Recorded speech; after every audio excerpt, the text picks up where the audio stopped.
And the Lord spoke to Moses, saying, Command the children of Israel that they put out of the camp every leper, everyone who has a discharge, and whoever becomes defiled by a corpse.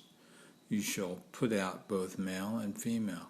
You shall put them outside the camp, that they may not defile the camp in the midst of which I dwell. And the children of Israel did so, and put them outside the camp, as the Lord spoke to Moses. So the children of Israel did. Then the Lord spoke to Moses, saying, Speak to the children of Israel.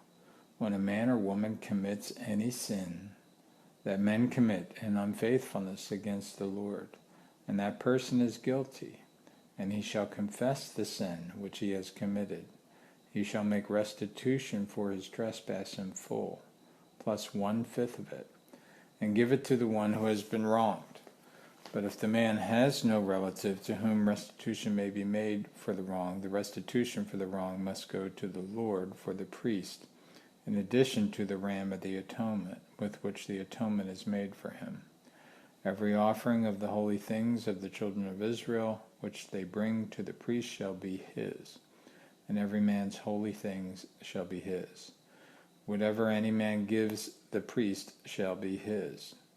And the Lord spoke to Moses, saying, Speak to the children of Israel, and say to them, If any man's wife goes astray, and behaves unfaithfully toward him, and a man lies with her carnally, and it is hidden from the eyes of her husband, and it is concealed that she has defiled herself, and there is no witness against her, nor was she caught. If the spirit of jealousy comes upon him, and he becomes jealous of his wife who has defiled herself, or if the spirit of jealousy comes upon him and becomes jealous of his wife, although she has not defiled herself, then the man shall bring his wife to the priest. He shall bring the offering required for her, 1/10 of an ephah of barley meal. He shall pour no oil on it and put no frankincense on it, because it is a grain offering of jealousy, an offering for remembering, for bringing iniquity to remembrance. And the priest shall bring her near and set her before the Lord. The priest shall take holy water in an earthen vessel, and take some of the dust that is on the floor of the tabernacle, and put it into the water. And the priest shall stand the woman before the Lord, uncover the woman's head, and put the offering for remembering in her hands, which is the grain offering of jealousy. And the priest shall have in his hand the bitter water that brings a curse.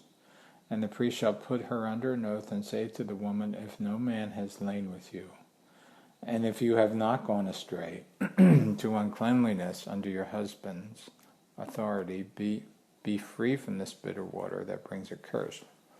But if you have gone astray under your husband's authority, and if you have defiled, and some other man other than your husband has lain with you, then the priest shall put the woman under the oath of the curse, and shall say to the woman, The Lord make you a curse and an oath among your people, and the Lord make your thigh rot and your belly swell.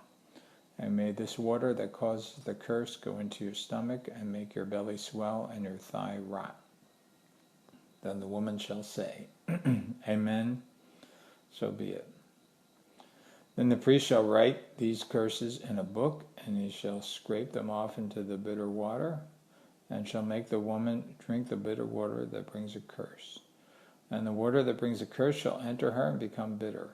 Then the priest shall take the grain offering of jealousy from the woman's hand, shall wave the offering before the Lord, and bring it to the altar. And the priest shall take a handful of the offering as a memorial portion, burn it on the altar, and afterward make the woman drink the water. When he has made her drink the water, then it shall be, if she has defiled herself and behaved unfaithfully towards her husband, that the water that brings a curse will enter her and become bitter, and her belly will swell, her thigh will rot, and the woman will become a curse among her people. But if the woman has not defiled herself and is clean, then she shall be free and may conceive children. This is the law of jealousy, when a wife, under her husband's authority, goes astray and defiles herself, or when the spirit of jealousy comes upon a man, and he becomes jealous of his wife. Then he shall stand the woman before the Lord, and the priest shall execute all this law upon her. Then the man shall be free from his iniquity, but that woman shall bear her guilt.